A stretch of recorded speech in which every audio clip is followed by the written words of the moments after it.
semuanya, Assalamualaikum. Balik lagi di video reaction saya kali ini guys, oke? Mudah-mudahan semuanya sehat selalu. Nah, kali ini saya mau tengok video pembahasan tentang ini ya. Kebaikan Indonesia diakui dunia sebagai negara paling dermawan di dunia. So, jangan lama-lama lagi, mari sama-sama tengok video ini. Let's go.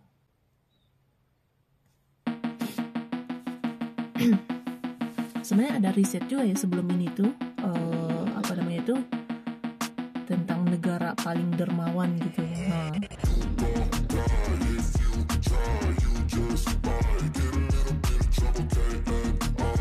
Dan Indonesia ya memang salah satu negara yang selalu ini gitu ya, banyak berbagi inilah kebaikan, bantuan gitu kan.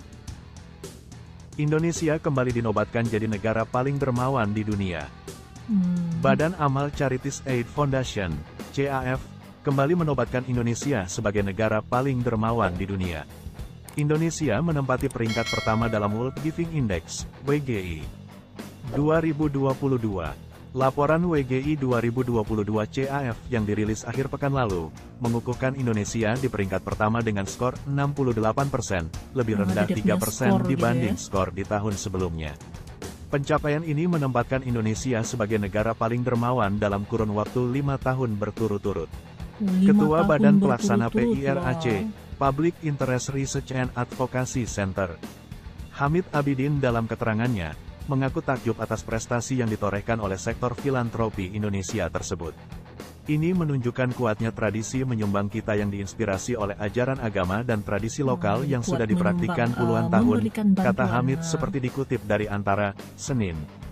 Menurut laporan WGI, Indonesia menempati 2 peringkat teratas dari 3 kategori atau indikator yang menjadi ukuran WGI. Yakni menyumbang uang, menyumbang pada orang asing atau tidak dikenal, dan partisipasi dalam kegiatan kerelawanan atau volunteerisme.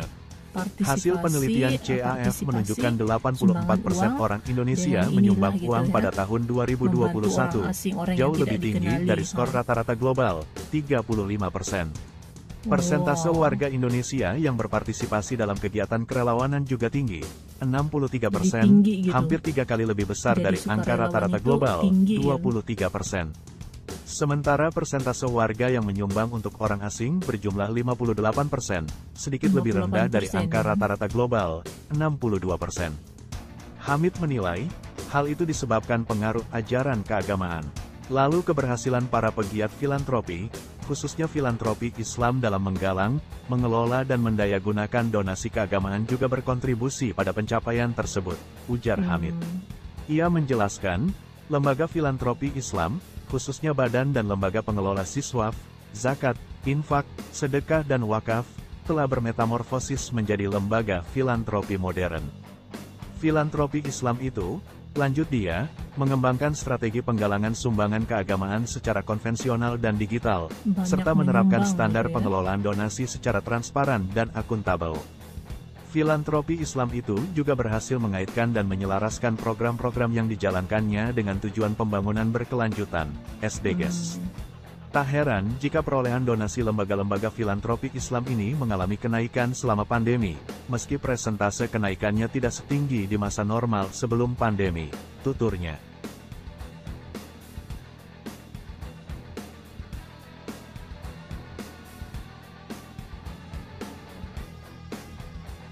Jadi sampai dinobatkan gitu ya, jadi negara paling dermawan 5 tahun berturut-turut.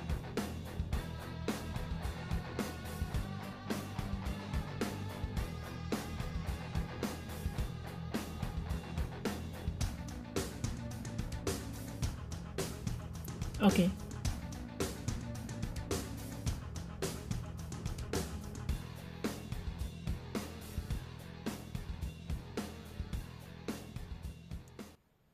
Oke guys, jadi itulah dia video pembahasannya ini. Jadi sekali lagi Indonesia dinobatkan menjadi negara paling dermawan. Jadi sebenarnya sebelum ini pun memang sudah dinobatkan juga ya. 5 tahun berturut-turut Indonesia dinobatkan menjadi negara paling dermawan. Nilai yang paling tinggi yang didapatkan oleh Indonesia itu dari segi penglibatan ya, penglibatan sukarelawan juga tinggi, sumbangan uang, lepas itu sumbangan kepada orang asing gitu ya. Jadi ini indikator ataupun ataupun nilai-nilai tinggi yang didapatkan oleh Indonesia gitu. Nah, memang kita tahu Indonesia kan memang selalu aktif gitu ya, aktif dalam memberi bantuan, tidak kiralah bantuan keuangan, bantuan sukarelawan juga selalu aktif gitu. Jadi tidak heran gitu ya jika Indonesia dinobatkan sekali lagi menjadi negara paling dermawan, sebab memang aktif dalam memberikan bantuan bukan hanya di Indonesia tapi di luar daripada Indonesia gitu. Oke? So, terima kasih banyak sebab kamu sudah menonton video ini. Jangan lupa macam biasa untuk support channel saya dengan subscribe, like video ini, dan jangan lupa untuk komen juga. Oke? Terima kasih banyak dan kita jumpa lagi di video seterusnya. Assalamualaikum.